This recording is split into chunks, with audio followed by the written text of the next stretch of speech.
Alright boys, how's it going? We are seeing Joji absolutely cook Tokita Ohma right now in Kengan Omega. We have reached the final clash during Ohma's training session against these guys, the 5 sparring matches.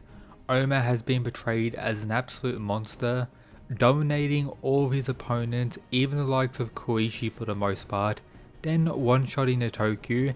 However, the one strongest in this group, as a lot of us expected and have been waiting for, is the one and only Joji, friend of Shenmue or drinking buddy you could say, uncle of Koga, one of the biggest troll-like characters and very clearly one of the strongest in all of Kengan. Let's break everything down. So the main aspect of this karate master a lot of people are going to be talking about moving forward is his left eye of God, at least that's what he describes it as. The one that was injured by a bear in the past, what we got to actually see in this chapter, which occurred when Joji was in his 20s. As a reminder, right now Joji is in his 40s, approaching the age of 50 considering all of the Kengan Omega time skips. But we get some insight about how it actually works. Yes, the eye was injured, but it gives him some type of an advantage. An aspect we have had revealed in Fist of the Seeker and may have been some type of nerf when it comes to the official reveal in Kengan Omega. Something that obviously is far more canon than anything revealed in Fist of the Seeker for obvious reasons. So this is how Joji's eye officially works. But it needs to be made clear that the scar did not come from the bear.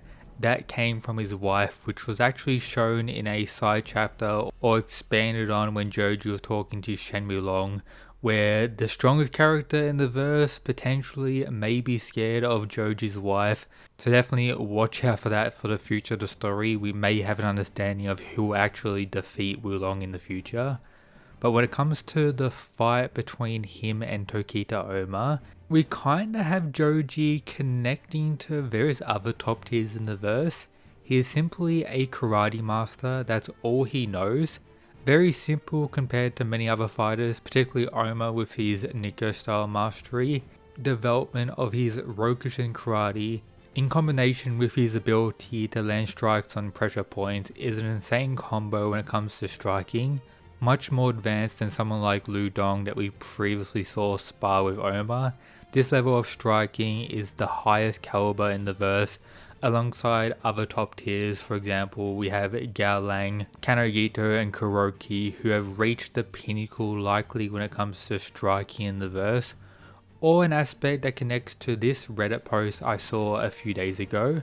How Sandrovich is pretty much portraying the strongest characters, not to overcomplicate it. Wulong has reached a peak due to his insane knowledge of pretty much everything, broken down to the fundamentals which he describes as principles. Then Kuroki Gensai, who yes has a pretty overpowered martial art all things considered, but is one of the most straightforward fighters in the entire series. Something that was highlighted to the utmost extreme when he was fighting Shenmue. Bro wasn't relying on crazy stuff like pre-initiative, just regular counters in a calm manner to deal with Shenmue, a fighting style that seems to be the most advanced aspect in the story. When it's simple and effective, that seems to relate to the most powerful characters, at least a tier above the more so fancy and I guess wacky stuff you could say. An aspect we seem to be getting highlighted with Joji's striking ability here, in combination with Goofy, his eye, and the pressure point stuff which enhances his abilities by quite a bit, with it being made incredibly clear that the mastery of one's technique is still the most important factor. Other things like the raw strength of characters has been made incredibly irrelevant. That's why the likes of Wakatsuki, Julius, and even Toa, as we saw in these sparring matches, top tiers in raw power, but don't really stand a chance against other characters who have reached their peak in their respective techniques. What Joji outright represents in Rokushin karate, which is the karate fighting style Wakatsuki also uses in the story. So when he does return from the mountains, maybe having his own type of bear fight, we could be getting something wild, a mastered Wakatsuki when it comes to techniques, in combination with his insane built different raw strength and body. That's where we could have the rise of the wild tiger, At least that's what I'm hoping for. Maybe Joji needs to give him some training to enhance his Rokushin karate if he is indeed the peak. Maybe Katsuo will train him. But let's come back to what the Ashura may be doing moving forward in this fight. I see the possibility of him activating the advance due to the difficulty when facing Joji here, and we haven't seen that in a while. I believe the last time was during the low long fight, if I'm not wrong, so that has been quite some time. Getting a reminder and maybe some improvements in regards to that before the Wulong fight actually begins would be pretty cool. But let's discuss some other aspects about this absolute mad lad. With Ohma also making his claim about Joji right before the clash begins, claiming that he's the hardest to figure out, even Wulong acknowledged his strength, which is for good reason based on what we're seeing here. Joji is an absolute monster. Moving forward, it's likely Ohma's going to take some type of advantage due to this being his training arc.